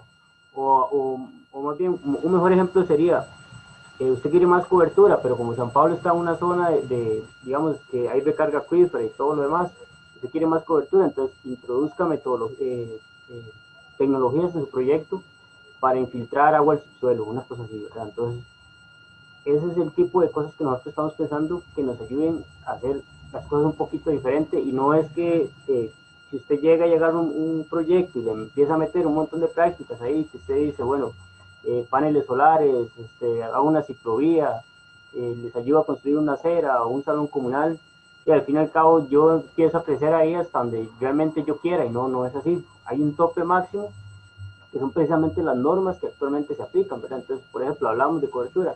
Entonces, no hay en el plan ninguna posibilidad de tener una cobertura mayor al 75%, 80% en lotes esquineros. Pero eso ya ahorita se permite así, y la municipalidad no tiene margen ahí para negociar con el desarrollador. Usted le dice a un desarrollador ahorita que le va a permitir sobre el 50, él se le va a ir al reglamento y le va a decir, no, el reglamento me permite a mí 75. Nosotros lo estamos cambiando en el plan regulador. Ok, entiendo. Sí, es una negociación de ganar-ganar, ¿verdad? Eso es lo lógico. Hay una consulta que quisiera hacerle directamente a Eric y complementarlo un poco, que habla precisamente, es de Saulo Richmond, y dice que cuál fue el criterio, eso lo mencionó un poquito Ana Yancy también, para definir la cantidad de lotes y el área que en fraccionamientos con fines urbanísticos implica cesión de área pública. Y aquí yo quiero complementar esta pregunta porque también la Procuraduría ha dicho que el número de lotes no es el criterio para definir si un fraccionamiento es simple o es con fines urbanísticos, o si el fraccionamiento con fines urbanísticos debe hacer cesión. Entonces creo que es importante aclarar cuál fue precisamente ese conjunto de criterios que se tomaron en cuenta.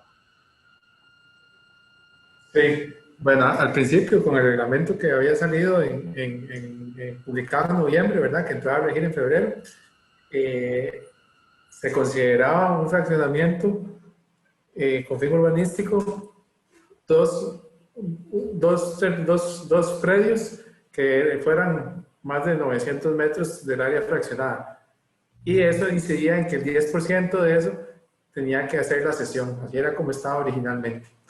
Durante las mesas hubo mucho debate y mucho diálogo para que cómo era posible que las familias que iban a heredar, que eso no era un fin urbanístico, que había familias que tenían 4 o 5 hijos, 3 hijos, que no era con fin urbanístico, que por qué si uno tenía una propiedad de 1000 metros y quería dividirlo en 3 lotes de 333, ya tenían que ceder 300 metros para la municipalidad, si era nada más el fraccionamiento para mis hijos, ¿verdad? Fue mucho el debate y el tema. Lo que hicimos fue relacionar el área mínima catastrable. El área mínima catastrable son 90 metros, por eso era el rango de los 900 metros, que el 10% de cesión ya sí se podía catastrar, ¿verdad? Que es los 90 metros. Entonces, bueno, ya tenemos un indicador a partir del área. Ahora veamos, hicimos un estudio en diferentes legislaciones y diferentes casos para ver cuándo se pedía área pública por cantidad de habitantes. Entonces, bueno, si estamos hablando de 8 predios, calculemos a 4 personas por vivienda. Aproximadamente en promedio anda el 3.4, pero pensemos en 4. Estamos hablando ya de 32 habitantes en una zona. Ya 32 habitantes ocupan un espacio de encuentro, ocupan un área de área pública. Entonces, esa fue la relación, densidad y el área mínima catastrable que se vincularon. Por ahí anda. Igual también vimos mucho del debate era, pero ¿qué? 90 metros, no se puede hacer nada con 90 metros. Eso es un límite inferior, ¿verdad? Nosotros tenemos que normar ciertos límites, entonces el límite inferior son 90 metros. Obviamente a mí me gustarían áreas de facilidades comunales más amplias, no sé, lotes de 250 para poder hacer un saloncito comunal, parques, dependiendo de los fraccionamientos de la finca madre, adecuada a esa densidad. Pero vimos ejercicios y ejemplos de diferentes parques en varias zonas. De hecho, bueno, aquí está Jessica, que es arquitecta de la unidad de proyectos habitacionales, que forma parte del INBU. Ella desarrolló una red de parques en Guararí de diferentes escalas, parques de 90, 120 metros cuadrados, 250 metros cuadrados, y vimos que el ejemplo de un área pública de 90 metros cuadrados, con buen mobiliario, con algunas facilidades de diseño para las familias, se podría aprovechar. Entonces vimos una estrategia de espacios mínimos también, de áreas abiertas, que veíamos que la medida de 90 se podía aprovechar. Obviamente, lo ideal es de acuerdo a la densidad de esa dotación de espacios públicos. Entonces, por ahí anda la relación. Igualmente, mucho del tema se habló de que no, que es que los 90 metros cuadrados es solo si está con alcantarillado, que por qué no lo subían a 1200 metros, porque en mucho del país eran más de 120 metros el lote mínimo, pero la relación es en base a eso, a los metros cuadrados mínimos catastrales, y pensar que ya después de 8 viviendas ya tenemos unos 32, 35 habitantes que ocupan un espacio de recreo. Entonces, por ahí es la relación, en resumen, pero por ahí anda. Bueno, ya vamos llegando al límite del tiempo, pero bueno, quisiera terminar con una consulta muy interesante que le hacen específicamente a Oscar. Y la pregunta dice así. Don Oscar nos habló de la posible densificación en altura alrededor de la vía férrea como complemento al proyecto del tren, pero ¿cómo podemos lograr o incentivar desarrollos en vertical que no sean exclusivos de quienes puedan pagar altos precios? Aquí hablamos un poco, ¿verdad?, de toda la valorización que va a generar un proyecto tan estratégico como el tren, y eso puede generar trabas también para el acceso al suelo. Entonces, bueno, esa es la pregunta que te hace Saulo, Oscar.